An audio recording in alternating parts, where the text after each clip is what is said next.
Hi everyone, it's Mrs. Maloney. I'm here today to read Frederick by Leo Lionni. This is actually a book I got for my granddaughter. Now Frederick, his friends are busy gathering all kinds of grain and nuts and things for the winter, but not Frederick.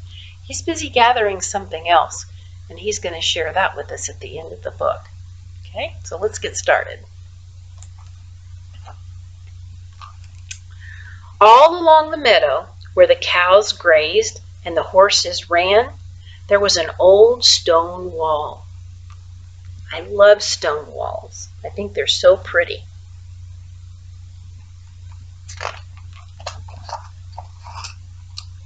In that wall, not far from the barn and the granary, a chatty family of field mice had their home. A granary is a building where farmers store rice or corn or wheat to keep it fresh and clean.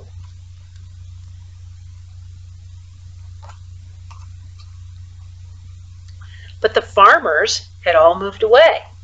The barn was abandoned and the granary stood empty.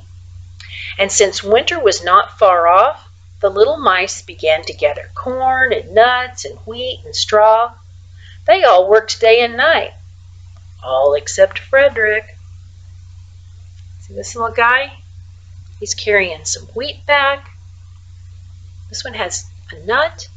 These two are helping each other. I'm thinking this one must be Frederick.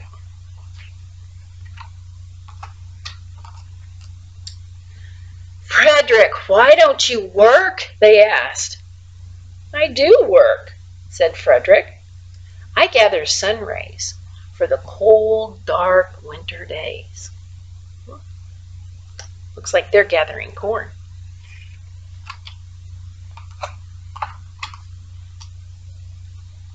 And when they saw Frederick sitting there, staring at the meadow, they said, "And now, Frederick?" "I gather colors," answered Frederick simply, "for winter is gray." Now they're helping each other get those up to the top of the wall.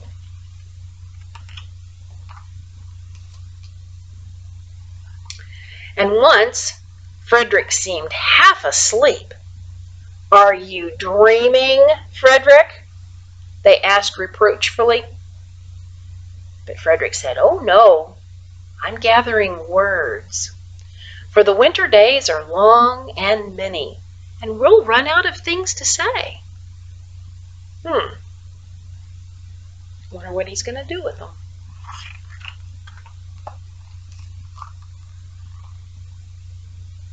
The winter days came, and when the first snow fell, the 5 little field mice took to their hideout in the stones. This little guy's peeking out.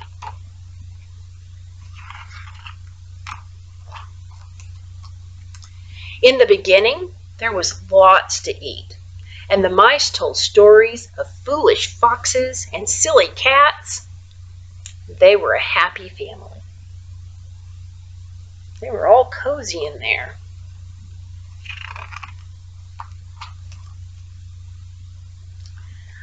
But little by little, they had nibbled up most of the nuts and berries.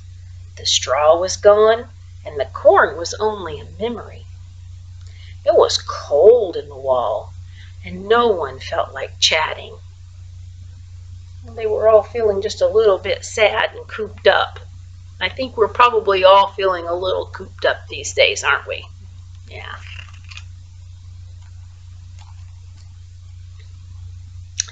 Then they remembered what Frederick had said about sunrays and colors and words. "What about your supplies, Frederick?" they asked. Getting pretty excited there, huh? "Close your eyes," said Frederick, and he climbed on a big stone. "Now I send you the rays of the sun. Do you feel how they're gold and glow?" And Frederick spoke of the sun, and the 4 little mice began to feel warmer. Was it Frederick's voice? Was it magic? Look at them. They're almost hypnotized.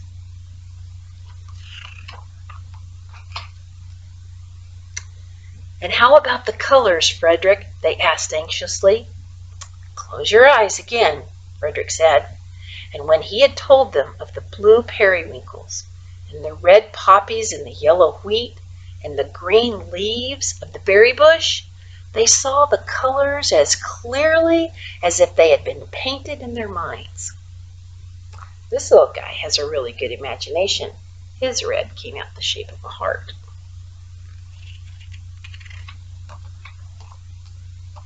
And the words, Frederick. Frederick cleared his throat, waited a minute, and then, as if from a stage, he said, "Who scatters snowflakes? Who melts the ice? Who spoils the weather? Who makes it nice? Who grows the four-leaf clover in June? Who dims the daylight? Who lights the moon? 4 little field mice who live in the sky. 4 little field mice like you and I.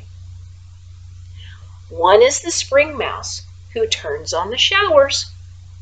Then comes the summer who paints in the flowers. The fall mouse is next with walnuts and wheat.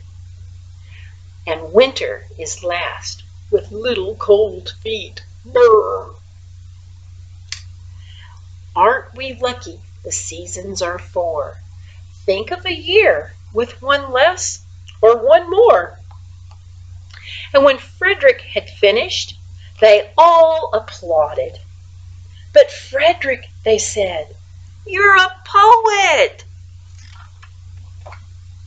Look at him, he's blushing. Frederick blushed and took a bow and shyly said, "I know it." So I thought this book would help to warm our hearts while we are all apart. And I challenge you to, when you begin to feel lonely and missing your friends and maybe other family members that you can't visit with right now, do like Frederick asked his friends to do. Close your eyes and picture all of the things that you want to see and want to do. Picture it in your mind. Go there in your mind. I call it going to my happy place. I have a place here on this earth that I like to go in my mind when I can't go there for real. And I just close my eyes and I picture the beautiful blue water and the beautiful blue skies and the tall green pine trees. It's just, it's so pretty there. It has pine trees and it has palm trees, all kinds of bushes.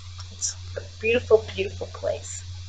So I challenge you that when you're feeling separate and apart and lonely, close your eyes and go there in your mind.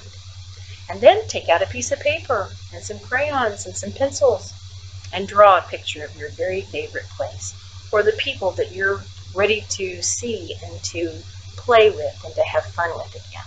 And I promise you that this season will pass quickly. It'll be gone soon, and we'll all be back together again. When you get a chance, read Frederick yourself. See you next time.